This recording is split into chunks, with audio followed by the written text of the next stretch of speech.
Kamu nanya? Ya udah, biar aku kasih tahu ya.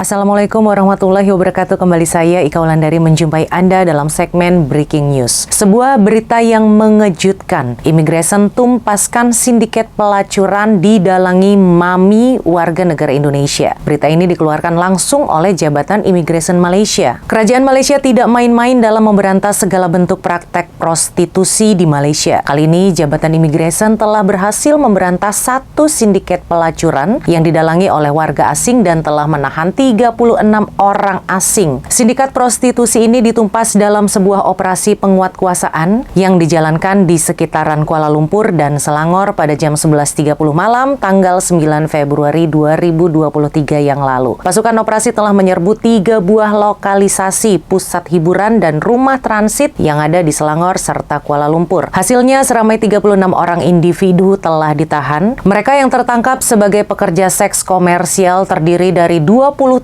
wanita Indonesia, 2 wanita Vietnam, 4 wanita Thailand, seorang lelaki Bangladesh yang merupakan pelanggan, dan 2 lelaki warga Malaysia yang bekerja sebagai security. Kesemua tahanan ini berumur antara 18 tahun hingga 34 tahun. Operasi ini merupakan hasil dari pengintaian yang dijalankan sebelumnya. Sindikat prostitusi ini didalangi oleh seorang wanita warga negara Indonesia yang biasa dipanggil dengan Mami. Mami atau sang mucikari inilah yang berperan utama untuk menjaga, mengatur jadwal, dan mengurus wanita-wanita warga asing ini menjalankan aktivitas pelacuran di beberapa buah lokasi hiburan malam. Wanita-wanita Indonesia ini awalnya masuk ke Malaysia sebagai pelancong dengan menggunakan pas lawatan sosial. Pas lawatan sosial ini diberikan untuk tujuan melancong, tetapi mereka menyalahgunakannya untuk menjalankan aktivitas tidak bermoral di negara Malaysia. Keuntungan yang diraup dari aktivitas layanan ranjang ini telah menghasilkan uang yang banyak sekali. Diperkirakan sekitar hampir 3 juta ringgit Malaysia. Modus operandinya adalah dengan menjanjikan pekerjaan di Malaysia kepada wanita-wanita warga asing yang telah diatur untuk memasuki Malaysia untuk dijadikan pekerja seks. Jadi mereka sebenarnya sudah tahu bahwa mereka akan menjadi PSK di Malaysia ini dan mereka harus membayar antara RM5.000 hingga RM6.000 kepada agen untuk bisa bekerja sebagai PSK di tempat karaoke, tempat biliar, dan hiburan malam lainnya. Pengecekan melalui sistem Jabatan Imigresen Malaysia ke atas semua tahanan mendapati terdapat 5 orang warga asing yang terdiri daripada seorang wanita Vietnam dan 4 orang wanita Indonesia yang berada di dalam senarai hitam atau mereka sudah di blacklist sebelumnya dan mereka telah memasuki negara Malaysia melalui sindikat yang menyelundupkan pati ke negara Malaysia. Bahkan, terdapat juga 1 orang wanita yang telah ditangkap dan ditahan sebelum ini dan saat ini juga masih dalam proses sidang di mahkamah. Entah mengapa, masih dalam proses sidang tapi ia bisa menjadi seorang PSK. Harga untuk mendapatkan layanan seks yang ditawarkan adalah dengan harga antara RM400 hingga RM500 untuk 1 jam dan mereka biasa beroperasi antara jam 10